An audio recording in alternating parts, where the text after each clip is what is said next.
Avez-vous un patron? Non. Vous n'avez pas? Non. Quoi? Pas un grand seigneur pour couvrir de son nom? Non. Ai-je dit 2 fois? Faut-il donc que je trisse? Non, pas de protecteur, mais une protectrice. Et là, je montre mon épée. Mais vous allez quitter la ville? C'est selon. Mais le duc de Cancale a le bras long. Moins long que n'est le mien, quand je lui mets cette rallonge. Mais vous ne songez pas à prétendre, j'y songe. Mais tournez les talons maintenant. Je tournais. Ou dites-moi pourquoi vous regardez mon nez. Qu'a-t-il d'étonnant? Votre grâce se trompe. Est-il molle et ballant, monsieur, comme une trompe? Je n'ai pas au crochu comme un bec de hibou. Y distingue-t-on une verrue au bout? Mais ou si quelques mouches à palans s'y promènent, qu'a-t-il d'hétéroclite? Oh, est-ce un phénomène? Mais d'y porter les yeux, j'avais su me garder. Et pourquoi, s'il vous plaît, ne pas le regarder? Il vous dégoûte alors, monsieur. Malsaine vous semble sa couleur, monsieur. Sa forme obscène, mais pas du tout. Pourquoi donc prendre un air dénigrant? Peut-être que monsieur le trouve un peu trop grand. Je le trouve petit, tout petit, minuscule. Hein? Comment? M'accuser d'un pareil ridicule? Petit, mon nez? Oh là! Ciel! Énorme mon nez, vil Camus, au camard, tête plate. Apprenez que je m'enorgueillis d'un pareil appendice.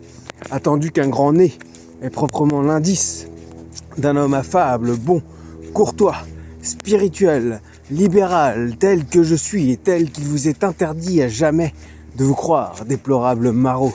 Car la face sans gloire que va chercher ma main en haut de votre col est aussi dénuée, aïe, de fierté et d'envol, de lyrisme, de pittoresque, d'étincelle, de somptuosité, de nez enfin que celle que va chercher ma botte au bas de votre dos. Avis donc au ballot qui trouverait plaisant mon milieu de visage, et s'il est plaisantin et noble, mon usage est de lui mettre avant de le laisser s'enfuir, par devant et plus haut du fer et non du cuir. Mais à la fin, il nous ennuie, il fanfaronne. Personne ne va donc lui répondre? Personne? Attendez, je vais lui lancer un de ses traits. Vous avez un nez très grand. Très. Ha! C'est tout? Mais... Ah non, c'est un peu court, jeune homme. On pouvait dire, oh Dieu, bien des choses en somme, en variant le ton, par exemple, tenez. Agressif. Moi, monsieur, si j'avais un tel nez, il faudrait sur le champ que je me l'amputasse. Amical, mais il doit tremper dans votre tasse. Pour boire, faites-vous fabriquer un hanap. Descriptif, c'est un roc, c'est un pic, c'est un cap. Que dis-je, c'est un cap? C'est une péninsule.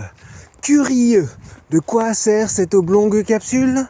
D'écritoire, monsieur, ou de boîtes à ciseaux? Gracieux, aimez-vous à ce point les oiseaux que paternellement vous vous préoccupâtes de tendre ce perchoir à leurs petites pattes? Truculent, ça, monsieur, lorsque vous pétunez, la vapeur du tabac vous sort-elle du nez sans qu'un voisin ne crie au feu de cheminée? Prévenant, gardez-vous votre tête entraînée par ce poids de tomber en avant sur le sol. Tendre, faites-lui faire un petit parasol de peur que sa couleur au soleil ne se fane. Pédant, l'animal seul, monsieur, qu'Aristophane appelle hippocampe éléphanto camélos, dut avoir sous le front tant de chair sur tant d'os. Cavalier, quoi l'ami se croque est à la mode, pour pendre son chapeau, c'est vraiment très commode. Emphatique, aucun vent ne peut, n'est magistral, t'enrhumer tout entier, excepté le Mistral. Dramatique, c'est la mer rouge quand il saigne. Admiratif, pour un parfumeur qu'elle enseigne. Lyrique, est-ce une conque? Êtes-vous un triton? Naïf, ce monument, quand le visite-t-on? Respectueux, souffrez, monsieur, qu'on vous salue. C'est là ce qui s'appelle avoir pignon sur rue. Campagnard, hardé, c'est un nez? Non, c'est que navet géant, au bain que melon nain. Militaire, pointé, contre cavalerie. Pratique, voulez-vous le mettre en loterie? Assurément, monsieur, ce sera le gros lot. Enfin, parodiant Pyrame en un sanglot, le voilà donc ce nez qui des traits de son maître a détruit l'harmonie. Il en rougit, le traître. Voilà ce qu'à peu près vous m'auriez dit, voilà ce qu'à peu près, mon cher, vous m'auriez dit, si vous aviez un peu de lettres et d'esprit, mais d'esprit, oh, le plus lamentable des êtres, vous n'en eûtes jamais un atome, et de lettres, vous n'avez que les 3 qui forment le mot sot.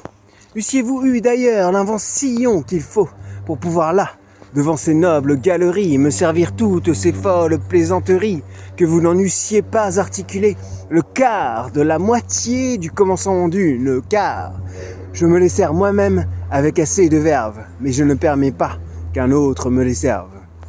Vicomte, laissez donc ces grands airs arrogants, un hobereau qui n'a même pas de gants, et qui part sans bouffette, sans ganse. Moi, c'est moralement, sans bouffette, sans ruban, sans ganse. Moi, c'est moralement que j'ai mes élégances. Je ne m'attiffe pas ainsi qu'un freluquet, mais je suis plus soigné si je suis moins coquet. Je ne sortirai pas avec, par négligence, un affront pas très bien lavé et la conscience jaune encore de sommeil dans le coin de son œil, un honneur chiffonné, des scrupules en deuil, mais je marche sans rien sur moi qui ne reluise, en panaché d'indépendance et de franchise. Ce n'est pas une taille avantageuse, c'est mon âme que je cambre, ainsi qu'en un corset, et tout couvert d'exploits qu'en ruban je m'attache, retroussant mon esprit, ainsi qu'une moustache, je fais en traversant les groupes et les ronds, sonner les vérités comme des éperons.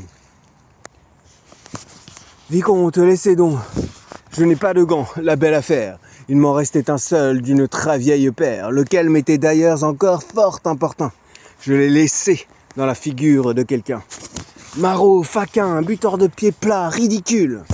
Ah, et moi, Cyrano, Savinien, Hercule de Bergerac. Bouffon. Aïe. Qu'est-ce encore qu'il dit? Il faut la remuer, car elle s'engourdit. Ce que c'est que de la laisser inoccupée. Qu'avez-vous? J'ai des fourmis dans mon épée. Soit. Je vais vous donner un petit coup charmant. Poète. Oui, monsieur, poète. Et tellement qu'en ferraillant, je vais, hop, à l'improvisade, vous composez une ballade. Une ballade? Vous ne vous doutez pas de ce que c'est, je crois. La ballade donc se compose de 3 couplets de 8 vers et d'un envoi de 4. Je vais tout ensemble en faire une et me battre. Et vous touchez, monsieur, au dernier vers. Non. Non?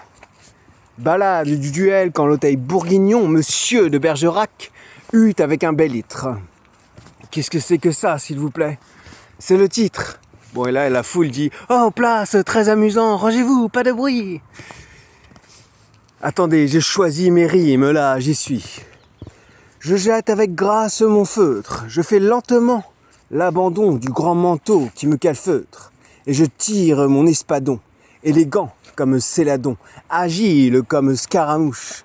Je vous préviens, cher Myrmidon, qu'à la fin de l'envoi, je touche. Vous auriez bien dû rester neutre. Où vais-je vous larder, dindon? Dans le flanc? Sous votre maeutre? Au cœur? Sous votre bleu cordon? Les coquilles teintes d'un guedon. Ma pointe voltige une mouche. Décidément, c'est au bedon qu'à la fin de l'envoi, je touche. Vous auriez bien dû rester neutre. Où vais-je vous larder, dindon? Dans le flanc? Sous votre maeutre? Au cœur? Sous votre bleu cordon? Les coquilles teintes d'un guedon. Ma pointe voltige une mouche. Décidément, c'est au bedon qu'à la fin de l'envoi, je touche. Il me manque une rime en eutre. Vous rompez plus blanc qu'amidon? C'est pour me fournir le mot pleutre. Tac, je pars la pointe dont vous espériez me faire don. J'ouvre la ligne, je la bouche. Tiens bien ta broche, la ridon. À la fin de l'envoi, je touche. Prince demande à Dieu pardon. Je coupe, je feinte, et là, don. À la fin de l'envoi, je touche.